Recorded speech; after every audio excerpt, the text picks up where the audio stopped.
Hi, எல்லோருக்கும் வணக்கம். Welcome to உங்கள் நான் கமல் ஹாசன்ஸ். அந்த வீடியோவில் நம்ம கமல் சார் பற்றினா ஒரு புதிய தகவல் தான் டிஸ்கஸ் பண்ண போகிறோம். ஸோ வீடியோக்குள்ளே போகிறதுக்கு முன்னாடி சேனல் புதுசாக இருந்தீங்கன்னா கண்டிப்பாக லைக் பண்ணுங்கள். வீடியோ மறக்காமல் ஒரு சப்ஸ்கிரைப் அண்ட் லைக் மறந்துடாமல் பண்ணிடுங்க. ஏன்னா நிறைய பேர் அப்போ தான் வந்து கமல் சார் ரசிகர்கள் ஒன்று கூட இது ஒரு இடமாக இருக்கும் அப்படிங்கிறதுக்காக இதை கேட்குறேன். ஏன்னா கமல் சார் ரசிகர்கள் நம்ம சப்போர்ட் பண்ணலாம், நிறையா சப்போர்ட் பண்ணுவோம் அப்படின்றதுக்காக லைக் மட்டும் தட்டி கொடுங்க. மீதி என்ன விஷயங்கள் இன்றைக்கி நிலவரம் அப்படிங்கிறத அப்டேட் உங்களுக்கு டெய்லியும் வந்து நம்ம சேனலில் பண்ணுவோம் அப்படின்றத சொல்லிவிட்டு இப்போ நம்ம வீடியோக்குள்ளே போகலாம். சரி, கமல் சாருடைய தக் லைஃப் எதிர்பார்த்தளவு போலங்கிறது உண்மை. ஸோ உலகெங்கிலும் 150 கோடி ரூபாய் கலெக்ட் பண்ணியிருக்கு அப்படின்ற அஃபிஷியல் தகவல் வந்து வந்துருச்சு. ஸோ நிறைய பேர் 80 கோடி கூட இன்னும் வரல அப்படின்ற மாதிரி ஊட்டிகிட்டு இருக்காங்க. அந்த உருட்டல்கள் தான். ஸோ அதை நம்ப வேண்டாம். 150 கோடி ரூபாய், அது போக சேட்டலைட் எல்லாம் சேர்த்து 210 கோடி. ஸோ 210, 310, 360 கோடி ரூபா. பட்ஜெட் வந்து 250 நம்ம சொன்னாங்க. ஸோ பிரேக் ஈவன் தான், நாட் அ பிக் இது. பட் தேட்டரிகளில் கொஞ்சம் தோல்வி தான் அப்படிங்கிறத நம்ம ஒத்துக்கிட்டு தான் ஆகணும். மக்களுடைய டேஸ்ட்டு இன்னும் 10 வருடம் கழித்து இந்த படத்தை கொண்டாடுவார்கள் அப்படின்ற ஒரு நம்பிக்கை எனக்கு இருக்குது. ஏன்னா ஒவ்வொரு ஃப்ரேமும் ஒரு பாடம் அப்படிங்கிறது தான் பாயிண்ட். சரியா? இதை வந்து புரிந்து கொள்ளாதவர்கள் குட் பேட் அக்லி மாதிரி ஒரு படம் எடுக்க முடியுமா? பயங்கரமான படங்க. மணிரத்னம்லாம் கிளாஸ் போடும். யார்கிட்ட? ஆதிக் ரவிச்சந்திரன் கிட்டயா?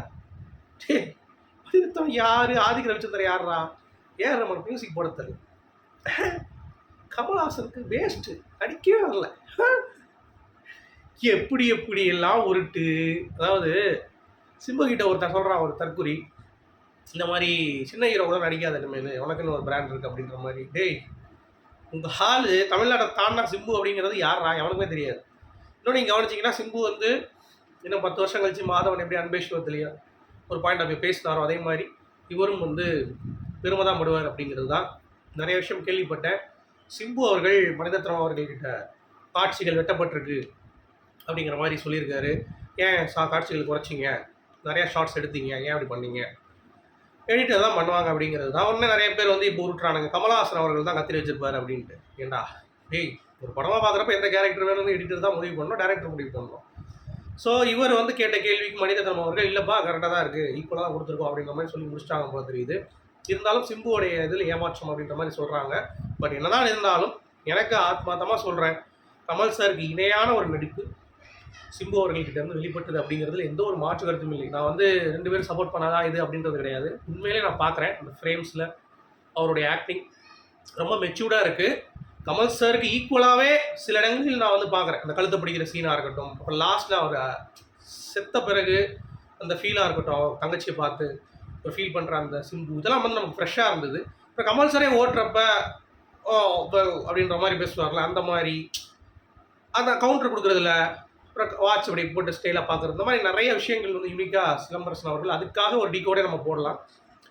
ஸோ புரியும் சிலம்பரசன் அவர்களுக்கு. இந்த தற்கூரி பசங்க இருப்பாங்கன்னா இந்த ரஜினிகாந்த் ரசிகர்களும் இந்த ஆர்எஸ்எஸ் கூலிப்படை பிஜேபி இந்த 2 லூசு பயல்களும் வந்து பார்த்தீங்கன்னா அந்த மாதிரி பண்ணி இந்த படத்தை ஒக்கிட்டானுங்க. ஸோ கமல் சாருக்கு ஈஸியாக ஒரு எம்பி பதவி கிடைக்குது அப்படின்ற மாதிரி சொல்கிறானுங்க. அதுக்கும் எஃபர்ட் போட்டிருக்காரு. அவர் கட்சி ஆரம்பித்தாரா, அதில் வந்து ஃபேஸ் பண்ணார் 2 எலெக்ஷனு, அதுக்கடுத்து தாண்டா இப்படி போயிருக்காரு. ஏன்டா அப்படி பண்ணுறீங்க, அதுவும் பிஜேபி வரக்கூடாதுன்றதுக்காக அந்த முடிவு எடுத்திருக்காரு. ஓகே, நல்ல விஷயந்தான். இப்போதைக்கு நாட்டுக்கு தேவைன்றாரு. அதுக்கடுத்து என்னங்கிறது அவர்கிட்டே கேட்போம் நம்ம, அவ்வளோதான். இதுக்கு ஏன்னா அவங்களுக்கு வைத்திருச்சல் அப்படின்ற மாதிரி நம்ம கேட்டுகிட்டே போகலாம். ஸோ அந்த மாதிரி ஏகப்பட்ட விஷயங்கள் நடக்குது அப்படிங்கிறது பார்க்க முடியுது. ஆனால் இவங்களுக்குலாம் ஒரு பாடம் எடுக்கிறாங்க பாருங்கள். மணிரத்னத்துக்கும் ஏஆர் ரஹ்மானுக்கும் கமல் அவர்களுக்கும் நடிப்புனா என்ன, இசைனா என்ன, டைரக்ஷன்னா என்னன்ட்டு அதுதான் எனக்கு வந்து காண்டாக இருக்குது பார்க்குறதுக்கு. அப்புறம் ரவி கே சந்திரன் ஒரு நிறைய இன்டர்வியூஸ் வந்து கொடுத்துருக்காரு. லேட்டஸ்ட்டாக கலாட்டாவில் கொடுத்த இன்டர்வியூ சூப்பராக வந்து கொடுத்துருக்காரு. என்ன அப்படின்னா, கமல் சார் கிட்ட நான் ஏன் ஒர்க் பண்ண துடிக்கிறேன் அப்படின்னா, எந்த ஒரு விஷயம் வந்து இன்னோவேட்டிவாக வந்துச்சு முதல்ல அப்படின்னா அவர் அதை யூஸ் பண்ணி பார்த்துருவாரு. நான் நிறைய அப்டேட்ஸ் வந்து அவர்கிட்ட இருந்து தான் கற்றுப்பேன். இப்போ உதாரணத்துக்கு மருதநாயகத்தில் ஒரு கிரேன் யூஸ் பண்ணோம். அந்த கிரேனை வச்சு தான் அதை எடுக்க முடியல, அந்த படம் நின்றுச்சு. அதுக்கடுத்து அந்த கிரேனை வச்சு நான் நிறைய படம் ஒரு ஒர்க் பண்ணேன். இதில் லென்ஸ் வந்து யூஸ் பண்ணியிருக்கோம். அந்த மாதிரி ஒவ்வொரு விஷயமும் இன்னோவேஷனாக வந்து கமல் சாரில் வந்து நான் கற்றுக்கிட்டு இருக்கேன் அப்படின்ற மாதிரி சொல்லும் பொழுது, ஃப்ரேம் பார்த்தீங்களா தக் லைஃப், விக்ரமோடைய கேமரா நல்லா இருந்துச்சு, தக் லைஃப் கேமரா நல்லா இருந்துச்சு. ஹானஸ்ட்டாக சொல்லுங்கள், ஹானஸ்ட்டாக வேணும் எனக்கு ஆன்சர். கண்டிப்பாக தக் லைஃப் தான். விக்ரம் ஒரே இருட்டுக்குள்ளே மஞ்சளாக இருந்தது. இது அப்படி கிடையாது. கிளாஸியான ஒரு லொக்கேஷன், ஒரே ஒரு ஷாட். ஒரு கார் வந்து கமல் சாரை கொண்டு போவாங்கல்ல அங்கே நேபாளுக்கு, அப்போ காத்மாண்டுக்கு அப்படியே திரும்ப வரல காரு மேலே இருந்து அந்த லென்ஸில் எடுத்துருப்பாங்க பாருங்க. ஷாட் எப்படி இருந்துச்சு? இதெல்லாம் பாராட்டுறதுக்கு ஒருத்தருக்கு மனசு வராதுங்க. ஏன்னா இங்கே வந்து பார்த்தீங்கன்னா, ஏய் காட் பிளஸ் யூ மாமே வாரிசு ஏ ரஞ்சிதமே அப்படின்னு கத்திட்டு இருந்து கிறுக்கு பயில்களுக்கெல்லாம் திடீர்னு இந்த மாதிரி ஒரு கிளாஸ் படம் கொடுக்குறப்ப கடுப்பாக தான் ஆகும். புரியாமல் எனத்தையாவது தான் இருப்பாங்க. அதாவது சினிமா ரசனை இவ்வளோ கீழ்த்தரமாக போய்விட்டது அப்படிங்கிறது இதன் மூலமாக நமக்கு எல்லாத்துக்குமே தெரியுது.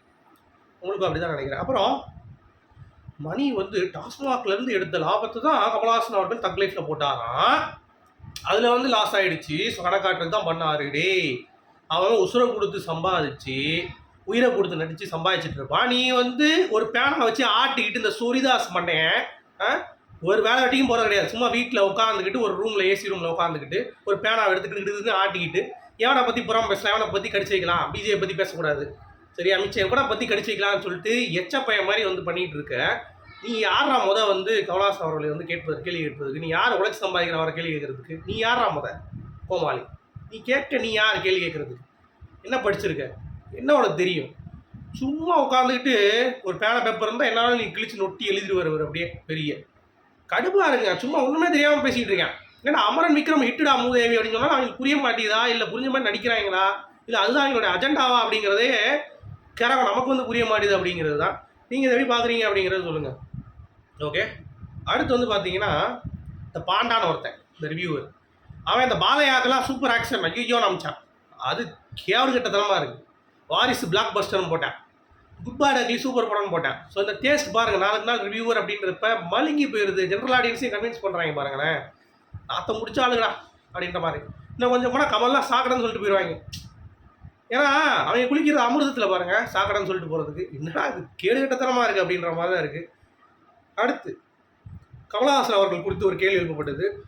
அதாவது டார்ச் லைட்டை வச்சு அடித்தார் டிவியை, இப்போ வந்து மாற்றி பேசுகிறாரு, எம்பி ஆகிட்டார், என்ன நினைக்கிறீங்கன்னு கேட்டதுக்கு ஒருத்தவங்க வார்த்தைகள் சுத்தமாக இருக்கணும்.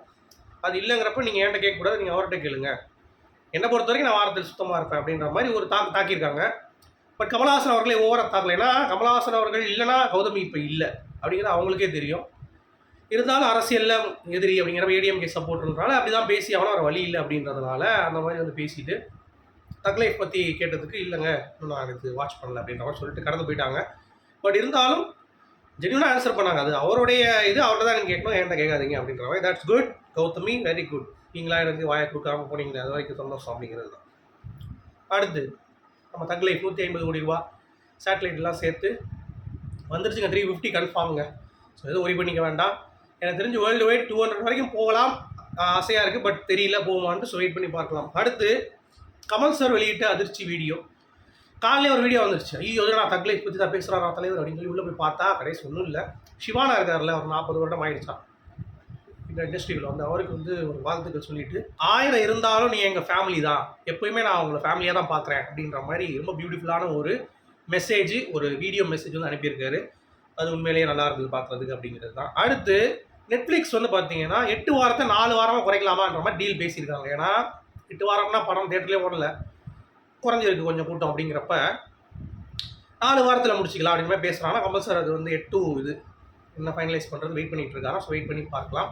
இன்னொன்று 8 வாரம் அந்த டீல் கேன்சல் பண்ணால் அவங்க தான் பே பண்ணணும். ஸோ இது எப்படின்னு எனக்கு தெரியல. ஸோ மேபி உறுதியான தகவலை தான் நான் உங்கள்கிட்ட ஷேர் பண்ணுறேன். ஓகேவா? நிறைய பேர் என்கிட்ட கேட்டிருந்தீங்க. அப்புறம் ரஜினி நேற்று அப்செட்டாக இருந்தார்ல, கூலி மார்ஜின்லாம் இப்போ ரொம்ப டவுனாக கேட்குறாங்க. ஏன்னா தக் லைஃப் சரியாக எதாவது ஆகலை, நீங்களும் அவ்வளோ தூரம் கூட்டிட்டு ஒன்றும் படம் இல்லாமல் போயிடுச்சு என்ன பண்ணுறேன்னு சொல்லிட்டு குறைகிறாங்களாம். இதுக்கு தான் சொல்கிறது, நீ ஒன்று பண்ணுறேன்னா உனக்கு அது விதைக்கும். ஸோ கர்மா துரத்து அடிக்குது. இப்போ என்ன பண்ணுறது, கடைசி 50 கோடி விற்கிறது 35 கோடி 15 கோடி லாஸ்ட்டு. படம் பார்த்துட்டு அப்புறம் பேசிக்கலாம் அப்படின்ற மாதிரி பேசுகிறாங்களாம். இப்போ என்ன பண்ணுறது இப்போ வியாபாரத்துக்கு? ஸோ இதுதான் சொல்கிறேன், அளவாக ஆடணும், அளவாக பேசணும் அப்படின்னு சொல்லிட்டு. சரியா? இதை நீங்கள் புரிந்து கொள்ள வேண்டும். இன்னொன்று, ப்ரொடியூசர் தனஞ்சய் ரொம்ப சூப்பராக சொன்னார். என்னடா கமல்ஹாசன் அவர்களை இவ்வளோ ட்ரோல் பண்ணுறீங்க, நீங்கள் நினைக்கக்கூடிய ரஜினிகாந்த் அவர்களாக இருக்கட்டும், விஜயா இருக்கட்டும், மம்முட்டியாக இருக்கட்டும், மோகன்லால் இருக்கட்டும், எல்லாத்துக்குமே இவர் வந்து பார்த்தீங்க அப்படின்னா ஒரு பெஞ்ச் மார்க்கடா, என்னடா நீங்கள் அப்படின்ற மாதிரி கேட்டிருக்காரு. ரொம்ப அற்புதமான கேள்வி.